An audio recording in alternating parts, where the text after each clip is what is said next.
Oh my god, guys, where's Fairly? Here I am. That's so stupid. I'm not gonna put that in the video. Hello and welcome to Fairly Friday. Not every Friday is a Fairly Friday, but this Friday is Fairly Friday or something like that.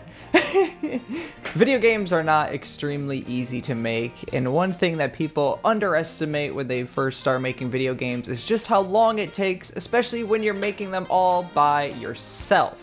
So today we're talking about why it takes me so long to make a biome that looks this tiny. Look, it looks so small in the engine, but it takes months to make it. Alright, I'm here in Unity and we're going to talk about how long it takes to make a biome and why today. There's a bunch of different topics that I'll talk about, and I'm just gonna be yipping and yapping and you're gonna watch because you like game development. The first and arguably biggest reason for why the biomes take so long is I want to have the proper balance for them.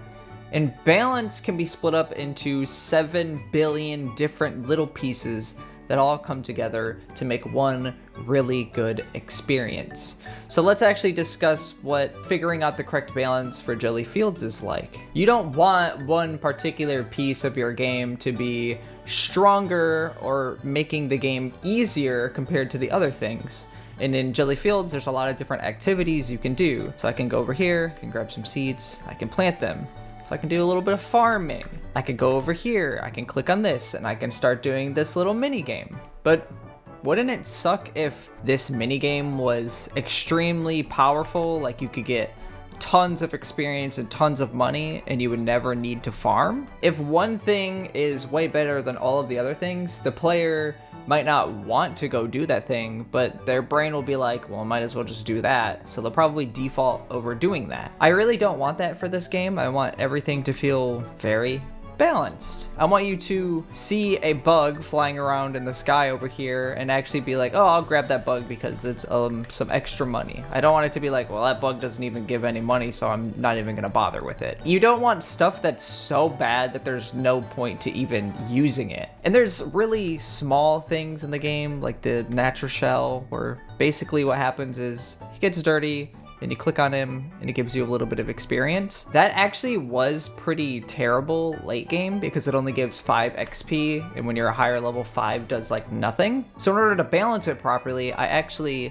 scaled the amount of experience you get based on the level. So I think if you're at like level 15, instead of giving 5, it's gonna give like 25 experience. You know, little things like that so that things are moving along at a nice pace. But the game is actually unbalanced in an interesting way. Just like the balance, the progression in this game is split up into a lot of different little areas that all come together to give one good experience. In the biome, you're always working towards your one goal, which is to defeat the corruption. That is your main goal. That's what you're tasked to do in every single biome.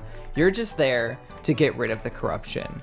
So obviously, the main progression is defeating each piece of corruption. But there's actually a lot of other things that you're working towards. Down here on the bottom left, there is the luck level, and the luck level is something that you're always working towards building. You want to be at a higher level so that you can do things a lot better and make a lot more money. So what the luck level actually does is you have your crops here, right? You following me, guys? I have a crop here. And when I harvest it, I just got the crop and I can sell it. But with a higher luck level, when I harvest the crop, I might also get some more seeds for that crop. And then the higher my luck level, the more likely I am to get seeds for that crop. But there's also rare variant crops, which are basically a super powered version of that crop. And the higher your luck level is, the more likely you are to get that rare version of that crop. And what that does is it makes it so that even though you aren't getting just like a flat stat boost, on the surface, you're actually more often than not getting rarer crops when you plant the seeds because you are a higher level, which is another form of progression, but it's one that you don't immediately see. The player just starts to feel like they're luckier. It's like, wow, I'm getting so many of these rare crops But at the beginning when I started, I could barely ever get any of those crops. Like you can see, I'm harvesting all of these and I haven't gotten a single rare variant crop yet. So that's one of the forms of progression in the biome. And the progression is something that I focus heavily on because the player always wants to feel like something is happening, and you have to have a reason to keep playing the game. You have to have something that you're looking forward to. So obviously the immediate thing that you're working towards is defeating this corruption. But there's also the rewards that you need, which is the next thing we'll talk about, is how rewarding the biome is to play and what kind of rewards you're getting for actually doing things in the biome. So in Friendly Fields, when you defeat the corruption, it'll unlock a new crop in the shop. Now that happens in most of the biomes, but it also increases the size of your farming space. So if this corruption is defeated, it's going to move everything over to here, so you now have this extra area to farm in, and something that's very, very sneaky and no one is really paying attention to it. I don't know why I'm doing that with my hand. There is a guaranteed crop spawn in every single playthrough of this biome. Right here, this float fruit tree is always going to be here when you play. And the reason why this is forced to spawn there is it feels good to defeat this corruption and like you have a fruit tree that's extremely rare right off the bat. And another thing that kind of ties into that are the Lunapons from the Lunapon machine. So when you level up your luck level, you're not really seeing the benefits of that immediately. So I wanted there to also be a reward that the player would see immediately when you level up your luck. And that is the Lunapon machine. Pretty much how it works, every time you level up, you get a new Lunapon. What is a Lunapon, you're asking? Well, you click on this thing and you get an item. Sometimes you get money, sometimes you get a rare item. Every 5 levels, you will get a gold Lunapon, and that is the big boy one that you really want to work towards.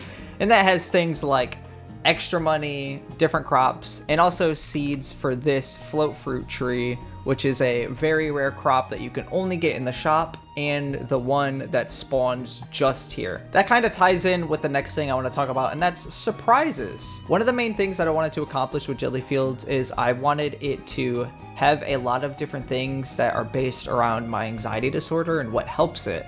And something that always helps my anxiety disorder is getting pleasant surprises. And so I wanted to add a lot of little surprises in the game that'll happen every once in a while, that the player will be just playing and maybe they're getting in the groove of, oh, I'm just trying to beat this last little bit of corruption, and it's starting to feel like maybe it might be a little bit of a slog. But then you go to harvest your crop and you get a rare variant and you're like, oh, that was so cool. I always want that kind of stuff to be happening. I always want the player to feel surprised or like they found a new thing, or even if you've played the biome like 20 times, I want the player to find a new thing. In the Lunapon machine, there's actually an item that is so incredibly rare that I've only gotten it once, and I've probably played thousands of hours of this game. So there's some incredibly rare things that will be super exciting for people to get and for people to find. Not only just new players, but also veteran players. And I think that's really important for games. They're meant to be fun. They're meant to surprise you. They're meant to make you happy. And so a lot of little happy surprises is a very important thing for creating a biome. All right, let's say I'm further on the biome. I am currently on the level 3 mud cubes. And let's say at this point in the biome, it's starting to feel potentially a little bit tedious. I just unlocked these sweet root seeds, which feels really awesome, and I also have the float fruit tree, which feels really awesome. But I'll notice, man, this kind of sucks. These sweet root, they take forever to grow. I'm like clicking on it forever and it's taking so long to grow. It's not anything extreme. I'm making it seem like it's really bad, but when you're actually playing the biome, you're not really paying attention to that. Most of the time, I honestly just put a couple of sweet root out and then I just go back to farming whatever other crop that I'm farming at that time, or just focusing on doing one of the million other things in the biome. But this crop is specifically made to take a while on purpose, and this little bit of corruption is purposely made to take a while, and the reason for that is because I want the end of the biome to be unbalanced. Why? Well, each biome in Gelli Fields is kind of like its own video game. It's based on a different type of game, a genre, a vibe, an idea, a mechanic. This biome, Friendly Fields, is based off of farming games, kind of like Stardew and whatever other farming game that you want to insert there. Minecraft farming, I don't know. And it's also kind of based on survival games, so I wanted the progression to feel like a survival game. And one of the cool parts about these types of games is you might get to a point at the end where you're extremely overpowered, and I want you to be able to get to that point in this game. So the ending is a bit unbalanced, and it's also a nice surprise for the player. It changes up the pace, it just shakes up the whole thing. But how does it do that? It's just another little bit of corruption. Well, that brings us into the next thing for the biomes. It's called the charm. I'm gonna bring up the cheat menu here. I'm gonna click beat corruption. Gonna do this little cutscene, and then you're gonna see this little pop-up that says charm got plant power, seeds plant extra crops. The cat is meowing in the background. Every single biome has a charm. Some might even have multiple charms. We'll see about that. But basically, after you get to a certain point in the biome, you'll unlock the charm, which is kind of like a superpower that switches up the gameplay or changes some part of the biome. The plant power charm is really cool because I can grab some seeds here, and when I plant them, instead of planting one, it plants 3. So it'll plant the one in the middle and then one on either side. This just feels awesome, and it works for every single type of seed. So if you get really lucky in the Lunapon and you get a gold Lunapon and it's the float fruit tree, you can plant 3 of these trees, which means you'll have 9 of them at any time, and you can also harvest them twice, so you would get 3 inventories worth of float fruit, which is a lot of money. It's a lot of damage to the corruption. It's really awesome, and it just feels really great. I feel like this video was not really that easy to follow, and I'm sorry, I'm kind of scatterbrained today. I'm gonna stop yapping about this for today. Thank you so much for watching this video. I hope you have enjoyed Fairlii Friday. I think this is the 4th one in a row, and I don't know what I'm trying to say. I'm so scatterbrained today. I can't speak. This is how I make biomes, and this is why they take so long. Thank you so much for watching this video. If you have other questions, I can maybe make a follow-up video when I can actually think properly. Thank you so much for watching. Bye.